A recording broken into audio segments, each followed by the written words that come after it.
শোনা, আজকের এই সংবাদ সম্মেলনের পরে সংবাদকর্মীরা খুবই ক্ষুব্ধ রংপুর মহানগর পুলিশের উপরে। কারণ সাংবাদিকদের অনেক প্রশ্ন মনের মধ্যে গত কয়েকদিন ধরে ঘোরাফেরা করছে, যেগুলোর কোনো সদুত্তর পাওয়া যাচ্ছে না এখন পর্যন্ত।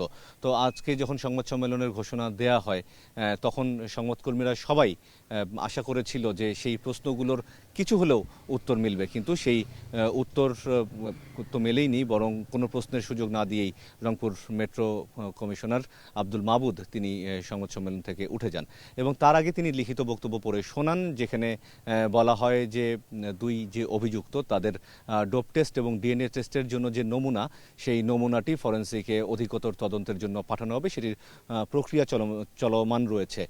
সাধারণত এই সমস্ত টেস্টের নমুনা পাঠাতে গেলে আদালতের অনুমতি লাগে। গতকাল যেহেতু আদালত বন্ধ ছিল, সেই জন্য এই প্রক্রিয়াটি সম্পন্ন করা সম্ভব হয়নি।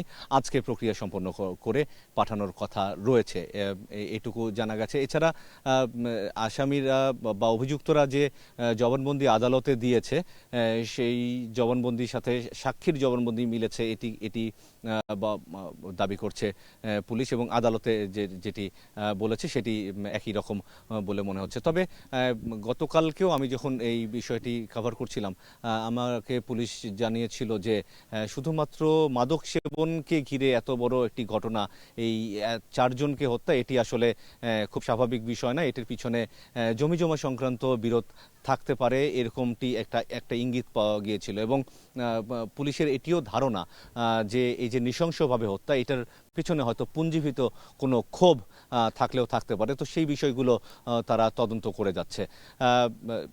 এছাড়া আগামী চক্রবর্তী, যিনি গণপতি চক্রবর্তীর মেয়ে, তার যে বাগদত্তা, তার সাথেও পুলিশ কথা বলেছে।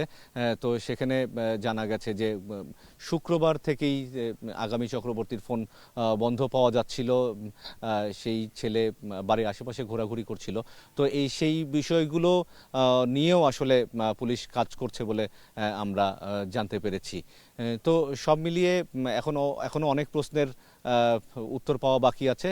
সংবাদকর্মীরা সেই প্রশ্নের জন্য অপেক্ষা করছেন। তো সোনা, এই ছিল আমার কাছে শিক্ষকের হত্যা মামলার সবশেষ অবস্থা। রংপুর থেকে আমাদের সাথে যোগ দিয়েছিলেন সহকর্মী আমিরুল বাপ্পি।